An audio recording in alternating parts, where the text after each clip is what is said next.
विधानसभा निवडणुकीत पक्ष फुटल्यानंतर, चिन्ह गमावल्यानंतर शरद पवारांनी नव्या ताकदीची फळी उभी करण्यावर भर दिला होता. राष्ट्रवादी काँग्रेस शरदचंद्र पवार पक्षाने उमेदवारी देताना यंग ब्रिगेडला विशेष महत्त्व दिलं होतं. पण विधानसभेच्या निकालानंतर त्या यंग ब्रिगेडचं काय झालं, त्यांच्यातलं कोण कोण निवडून आलं आणि कोण पराभूत झालं, याचाच सविस्तर आढावा या व्हिडिओतून घेणार आहोत. महाराष्ट्राचा बुलंद आवाज, महाराष्ट्राचा बुलंद आवाज. पण अनेक लोकांनी काल भाषणामध्ये सांगितलं की माझ्या पुढे एक बारकं पोरगं उभा आहे, बाळ उभा आहे. आता हा बाळ उभा आहे तर तुमच्या बाळानं माघार का घेतली हे एकदा सांगा. ऐलाने जंग में किसी को बुलाया नहीं जाता, जिसका खून खोलता है वो खुद ब खुद चला आता है. आपल्याला पवार साहेबांसारख्या नेत्याचा आशीर्वाद आणि साथ या ठिकाणी महत्त्वाची आहे. आपल्याला जोरात लढायचं का नाही? पुढून किती दबाव तंत्र आलं, पैसा आला, देवेंद्र फडणवीस साहेब आले या मतदारसंघात प्रचाराला, तरी घाबरायचं का? विधानसभा निवडणुकीत शरद पवारांनी दिलेल्या उमेदवारांमध्ये तब्बल 8 उमेदवार तरुण होते. त्यांच्यापैकी 4 उमेदवार तर 30च्या आतलेच होते. पवारांनी ज्या यंग ब्रिगेडला विधानसभा निवडणुकीच्या रिंगणात उतरवलंय, त्यात नेमकं कोण कोण कुठून लढलं त्यावर एक नजर टाकूयात. रोहित पाटील तासगाव, वय 25. न्यायक पाटणी कारंजा, वय 26. सिद्धी कदम मोहोळ, वय 26. अमित भांगरे अकोले, वय 27. फहाद अहमद अणुशक्तीनगर, वय 32. युगेंद्र पवार बारामती, वय 33. मेहबूब शेख आष्टी, वय 38. रोहित पवार कर्जत जामखेड, वय 39. 8 जणांच्या यादीत एकटे रोहित पवार सोडले तर सगळेच आमदारकीसाठी पहिल्यांदाच नशीब आजमावत होते. आता शरद पवारांनी टाकलेला विश्वास यातल्या किती जणांनी सार्थ ठरवला आणि किती लोकांना पराभव पत्करावा लागला तेही पाहूयात.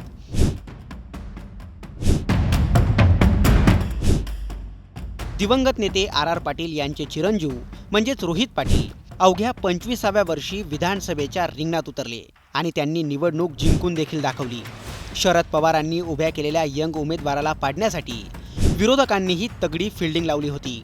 रोहितच्या विरोधात रोहित पाटील नावाचे 3 आणखीन वेगळे उमेदवार रिंगणात उतरवण्यात आले होते.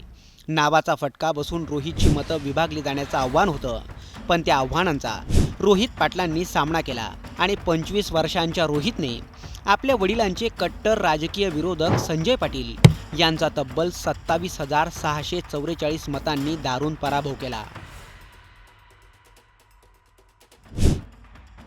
राजेंद्र पाटणी यांच्या मुलाने शरद पवारांची तुतारी हाती घेतली होती. 26 वर्षीय न्यायक पाटणींना शरद पवारांनी तिकीट दिलं होतं.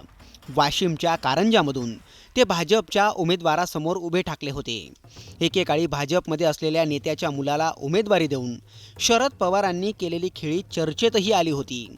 पण तरुण न्यायक पाटणींचा भाजपच्या अनुभवी उमेदवार सई ढाके यांनी तब्बल 35,073 मतांनी पराभव केला. अकोलेमधून शरद पवारांनी 27 वर्षीय अमित भांगरे यांना उमेदवारी दिली होती. खरं तर अकोल्यात शेतकरी मेळाव्यात बोलतानाच शरद पवारांनी अकोलेमधला उमेदवार कोण असेल हे जुलै महिन्यात जाहीर करून टाकलं होतं. पण इथंही शरद पवारांच्या तरुण उमेदवाराचा पराभव झाला. राष्ट्रवादी काँग्रेसच्या किरण लहामटेंनी त्यांचा 5,556 मतांनी पराभव केला.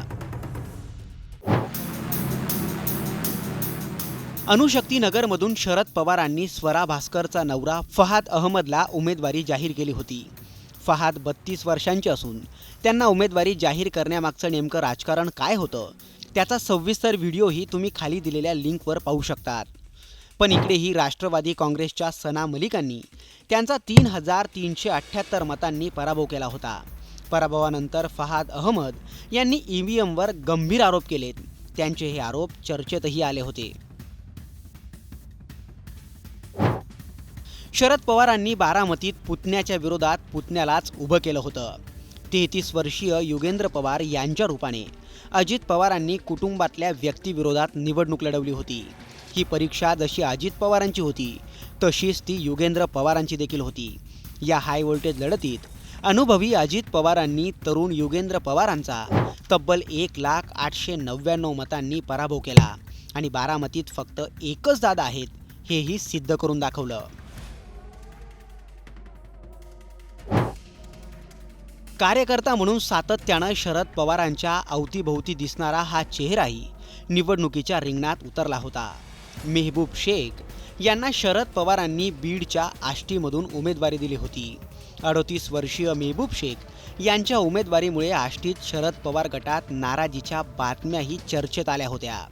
अजित पवारांच्या उमेदवाराशी 2 हात करण्याची जबाबदारी शरद पवारांनी मेहबूब शेख यांच्यावर टाकली खरी, पण भाजपच्या सुरेश धस यांनी त्यांचा तब्बल 87,769 मतांनी दारुण पराभव केला.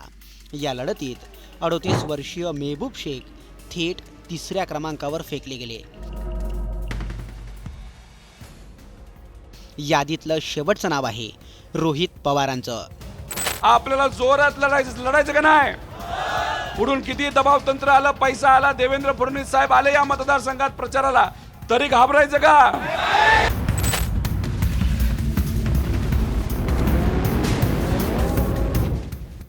अजित पवारांच्या बंडानंतरही रोहित पवार हे शरद पवारांसोबतच राहिले. 39 वर्षांचे रोहित पवार हे ग्राउंडवरही तितकेच ॲक्टिव्ह होते. यंग ब्रिगेड उमेदवारांच्या यादीत रोहित पवार हेच सगळ्यात सिनियर होते. शरद पवारांनी उभ्या केलेल्या या नव्या फळीचं नेतृत्व करण्याची जबाबदारी त्यांच्यावर असेल असंही बोललं गेलं. पण कर्जत जामखेडमधून रोहित पवारांचा निसटता विजय झाला. 1243 मतांनी रोहित पवारांनी गुलाल उधळला. रोहित पवार काठावर पास झाले. रोहित पवारांच्या विजयानंतर हा व्हिडिओही चांगलाच चर्चेत आला होता. शरद पवारांनी ज्या तरुणाईला बळ दिलं होतं त्यांच्यापैकी तब्बल 6 लोकांना पराभव पत्करावा लागला, तर दोन्ही रोहितने विजयश्री खेचून आणली. अजित पवारांच्या वयाच्या टीकेला शरद पवारांनी तरुण उमेदवार देऊन उत्तर दिलं खरं, पण यात अजित पवारांनी बाजी मारली का? तुम्हाला काय वाटतं? कमेंट करून नक्की कळवा.